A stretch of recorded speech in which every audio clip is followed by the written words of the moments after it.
we were too radical. Remaining was also a sign of radicality. You know what, Anyway. what was so radical? Because we put Jesus Saves on our lapels.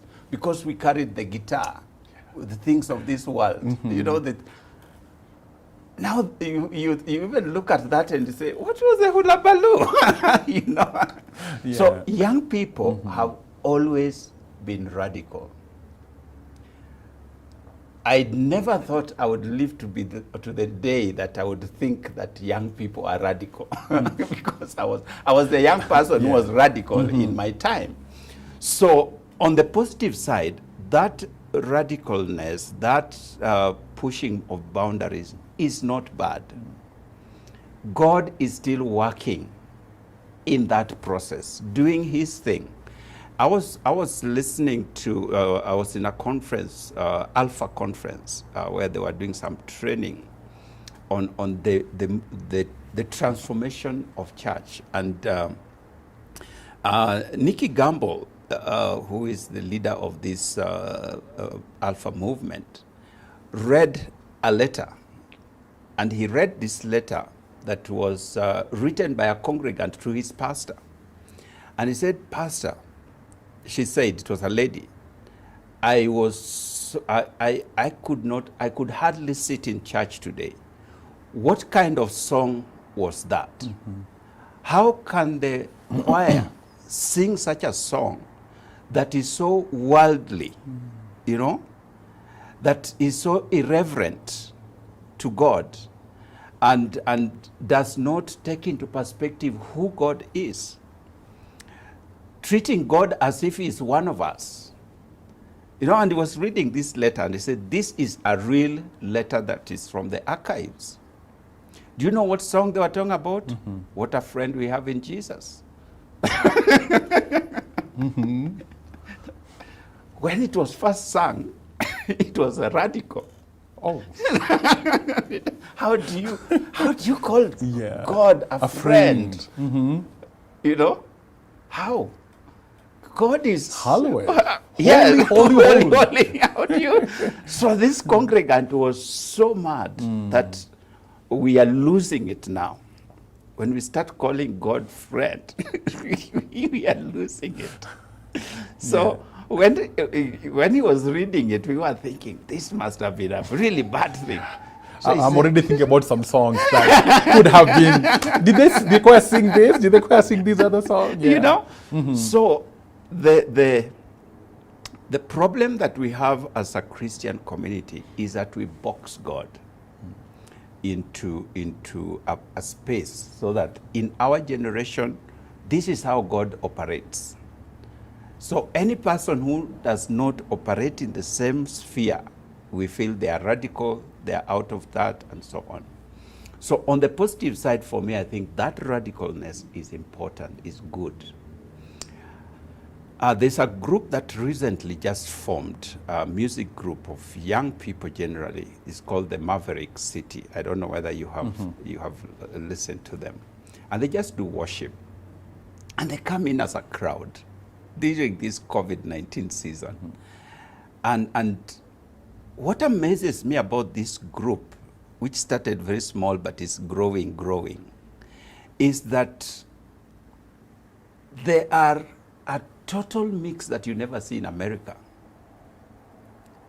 All shades of colors, which you never see in the church in America. If there's any church that is divided, is the church in America. They say 10 o'clock Sunday morning is the most divided time in America, because the Latinos go to their Latino church, the blacks go to their black church, the whites go to their white church, and so on and so forth. It's bad. You rarely go to a church where you find a mix. But these young people have come together and are doing worship that has everybody in it. But that is not just it. They sing from their hearts.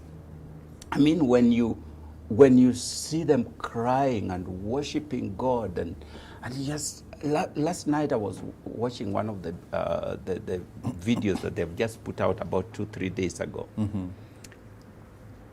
And it just occurred to me, God is doing something here. In the midst of all the challenges that the older people, church in America is grappling with, and whether you are Democrat or Republican, whether you are black or white, whether you are Latino or Hispanic or whatever, here is God raising up a movement among the young people that they know no boundary.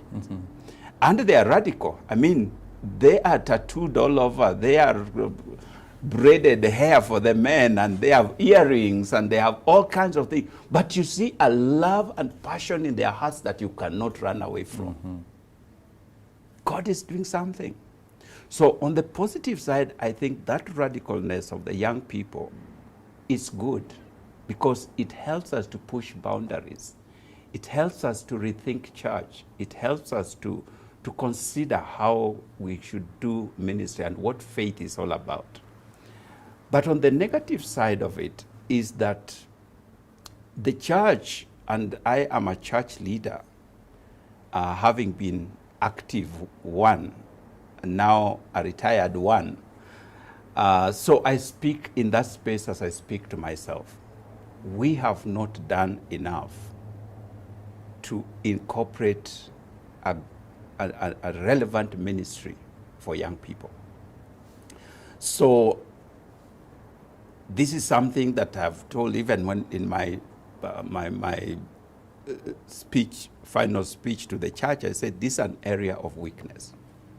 It's an area that we must think about. We must think very critically how we should reach our young people, how we should create a relevant ministry for our young people. Because young people are explorative, and if you do not give them the right platform to do that exploration, they may do that exploration in the wrong spaces. So let's create a platform that is founded on the Word of God, that is founded on the right doctrines, and then allow them to dance their dance there. You know, allow them to do the exploration in that space, so that the gospel does not die with us like it did with the generation of Joshua. When they passed on, that was it.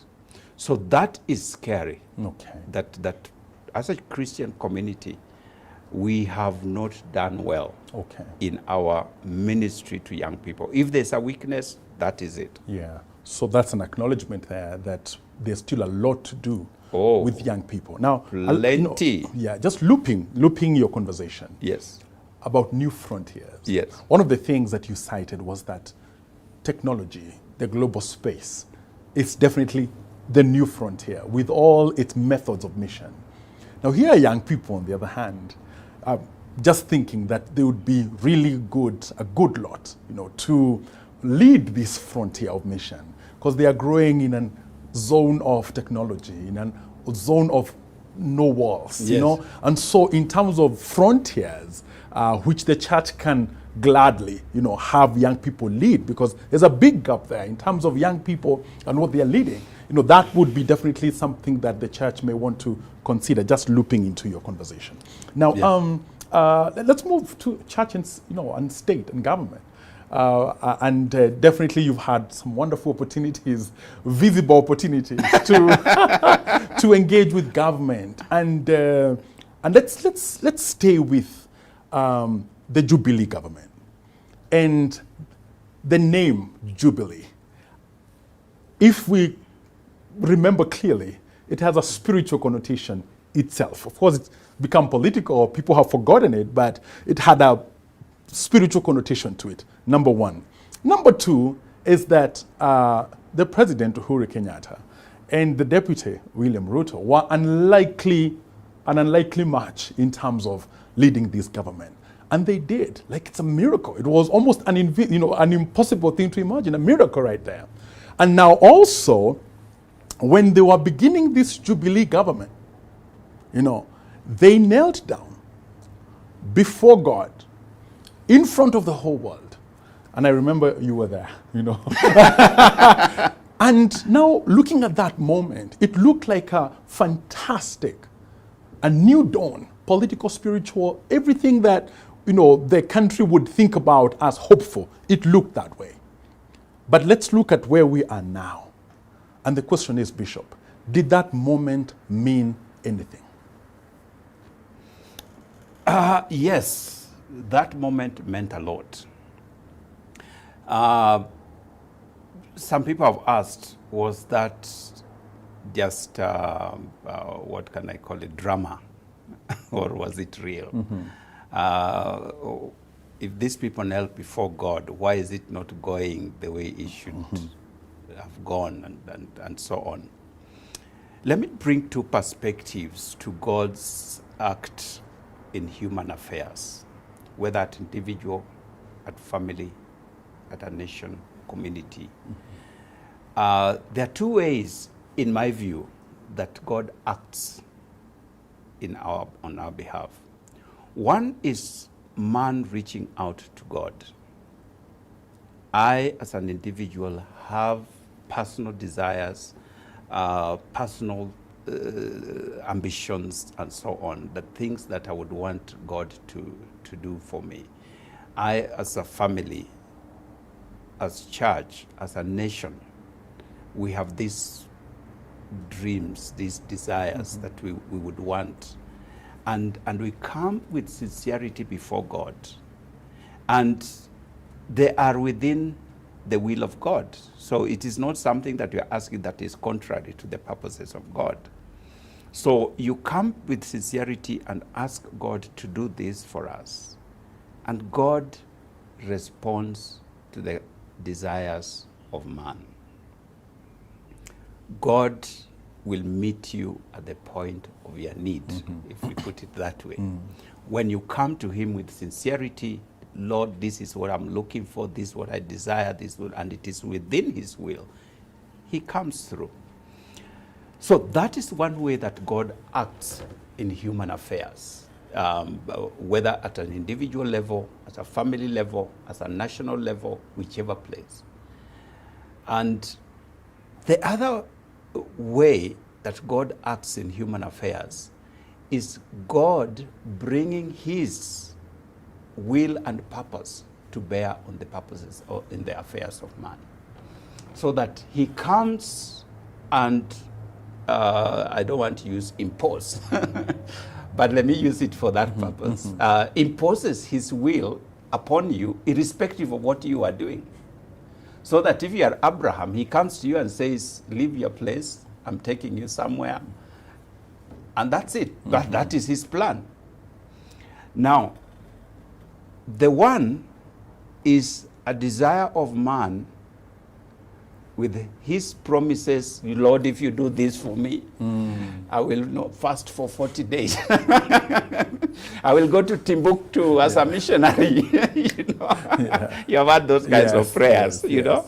So man making a commitment to God because he wants God to intervene in his purposes. But God does not make promises. God makes covenants. And he comes and covenants with David. He comes and covenants with Abraham. He comes and covenants with Jacob. He comes and covenants, you know. And God is not man that he should lie. What he says he will do. But man, you do know that we go our own ways. Once we get what we wanted, we forget that we promised that we'd go to Timbuktu as missionaries. we settle down to enjoy what it is. So, having painted that picture, in my view, and I've said this before, Uhuru Kenyatta and William Ruto were faced with very serious challenges in the ICC situation. I have never seen people cry before God like these two gentlemen did. They knelt at every altar. They humbled. It was not just at Kasarani. They had knelt in many other places. So I don't think Kasarani was then too difficult for them because they had knelt everywhere. They had been prayed for by every bishop, every pastor, any kind of person. And in my view, they were very sincere with God. And God heard their cry. God heard their prayer. And God lifted them to where he did. Because God hears our prayers when we call upon him. That is evidence. Who would have imagined Uhuru Kenyatta and William Ruto being leaders of this country at that time? It was impossible. I mean, it was impossible. But God is a God of impossibilities. So when these two gentlemen humbled themselves before God, God heard their prayer. God heard their cry. God answered their ask. Now, whether they remained true to that, I leave to them. But what happens is that when a human person like you and I come before God and bring our requests before him, and we make promises and vows and so on, but then we don't live up to that, God has no obligation to sustain that. He has no obligation because it is not his covenant. This was your ask. This was your request, you know, and God simply came to help you. So if you decide you are no longer committed to your own promise, why should God bother you? Are we together? But where God has come, if for example, just for the sake of illustration, if for example it was God's covenant that he wants Uhuru and Ruto to be the president and deputy president of this country for his purposes and so on, that cannot be changed.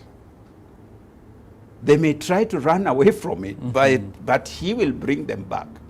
You see the things that Abraham did after his encounter with God. If it was ordinary thing, God would have thrown him out. The guy is lying about his wife, he's doing all kinds of things. But because God had made a covenant, he keeps with him. He keeps with him. Okay. David, same. So sometimes we get confused in understanding how God works with us. So I can come to God and say, Lord, I really want to be the bishop of this church. You know, it's a desire, and I go and pray about it, and God hears my prayer and my request, and he grants me that. But then after that, I don't walk in the purposes of God. I don't walk in the ways of God. I don't live out the demands of that office. Okay. So he lets you. Yeah, and so we hear that the faithfulness of God in that moment is not in question. No. What can be assessed is the faithfulness of the two. All right. And well put, well articulated there. And again, we are not the judges. You know, we are not the judges. That's why I say as to their faithfulness, that is up between them and their God. All right. Because again, God's ways are not our ways. So we may not even know what God is still doing with these guys. Okay. All right. And again, this country, corruption is called so many names. And we've learned to almost coexist with it. And sadly. Sadly. Yeah, it's a sad thing. Every president comes and says zero, tolerance. Then becomes hero tolerance. So it's a huge frontier, and it's a huge need in our country. And you mentioned earlier about the need for the church to get into schools, specifically because of the opportunity to inculcate particular values for the sake of the future country, the future community, and for the sake of changing, cultures like corruption. Now, corruption, when you think scripture and it's all its forms, looks like legion, and Jesus asked this demoniac, "What's your name?" Corruption.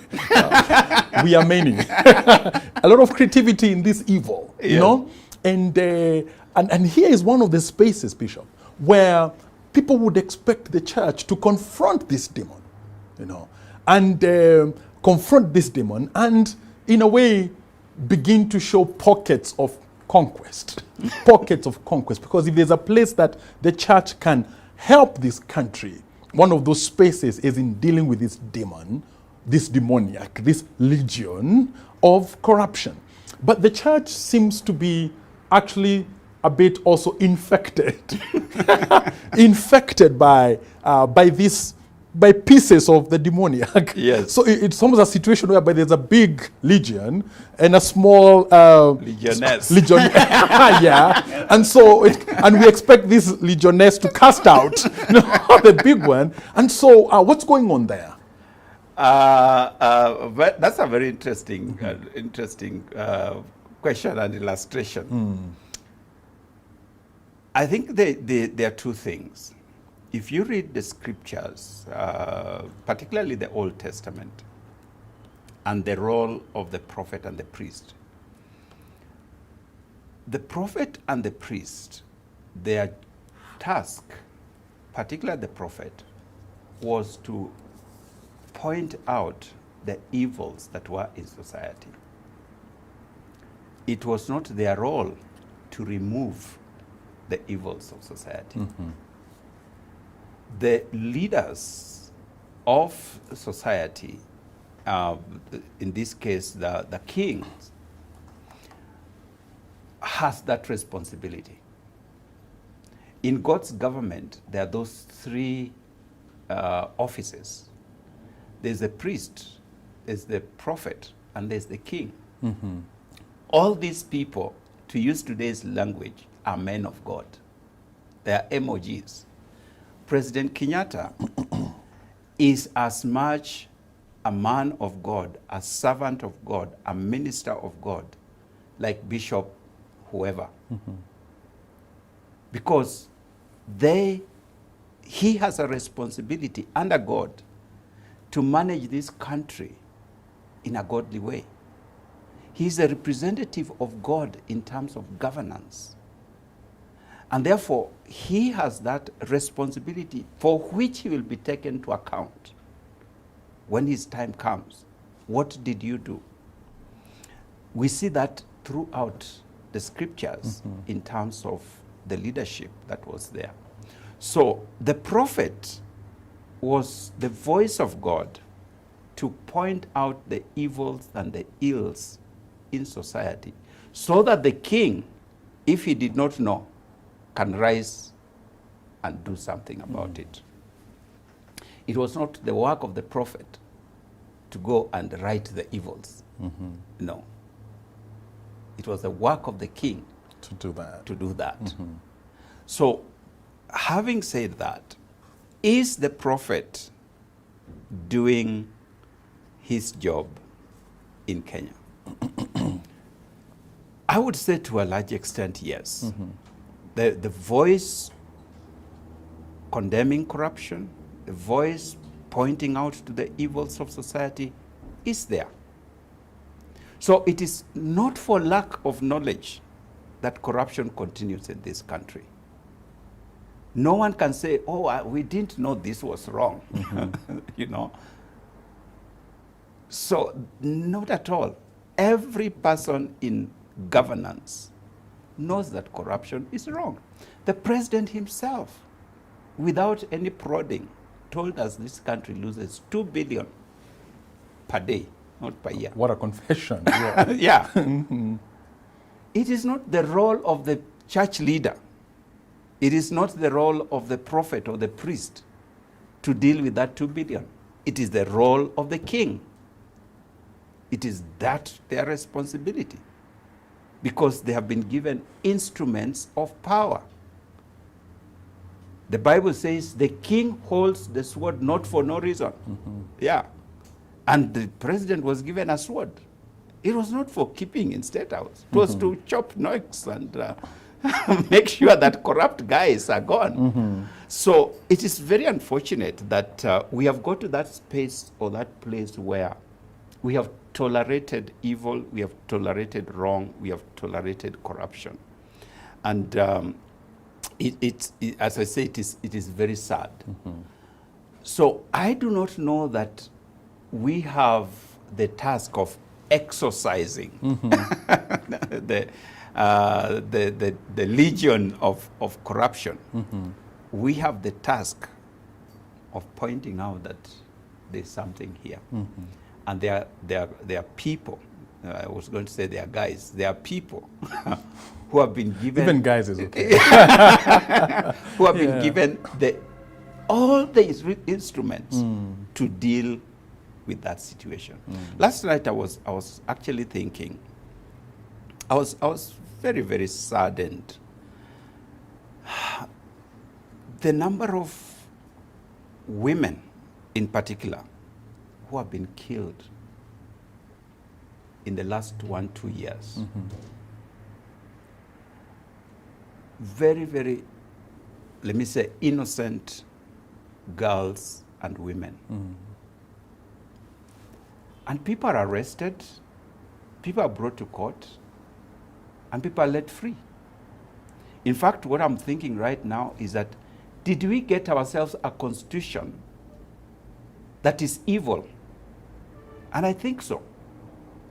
Because this constitution, under this constitution, it is very difficult to fight evil. Very difficult. You have heard the president say, what do you want me to do? Well, that has worked really badly against it has worked badly against him, Yes. but there's a sense in which I agree with him. There are people he cannot sack without going to parliament. A process has to be followed. Magufuli sacks people on the spot. Well, are we together? yes. And there's a sense in which corruption cannot be dealt with within our current constitutional framework. Okay. It cannot. Where you arrest a person, take them to court, they get bail of a million shillings, and they are free to go back and use their money. The church going forward. Yeah. Because we need that kind of emotion.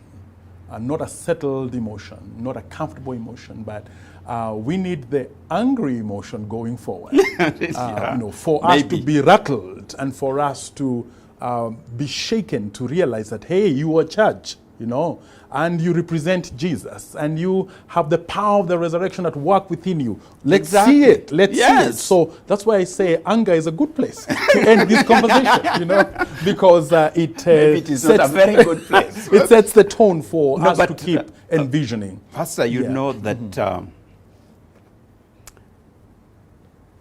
God has called us to be his agents in this world, to bring help and transformation, to bring solutions.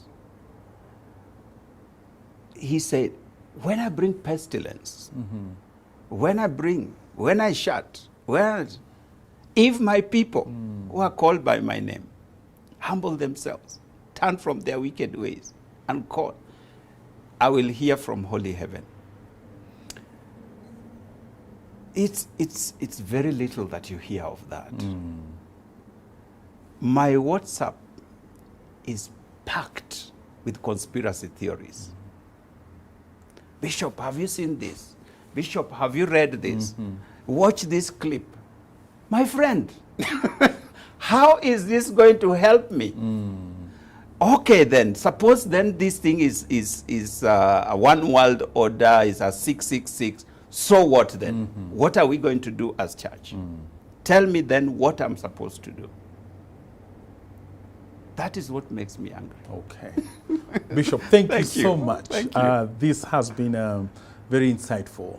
And your engagement, your perspectives, I'm sure, have really benefited and stirred our viewers. So. And so we thank you very much. Maybe I've lost direction. No, you are right in it. You're right in it. So thank you very much. We appreciate your wisdom, your perspective, your articulation, and we'll have you right back. Thank you. With another set of hard questions. Viewers, we have been talking to Bishop Reverend Dr. David Oginde, responding to hard questions concerning the church. And indeed, our prayer is that from these perspectives, there has been something that has been stirred in you to be especially sought at such a time as this. This has been Spotlight. Thank you for watching.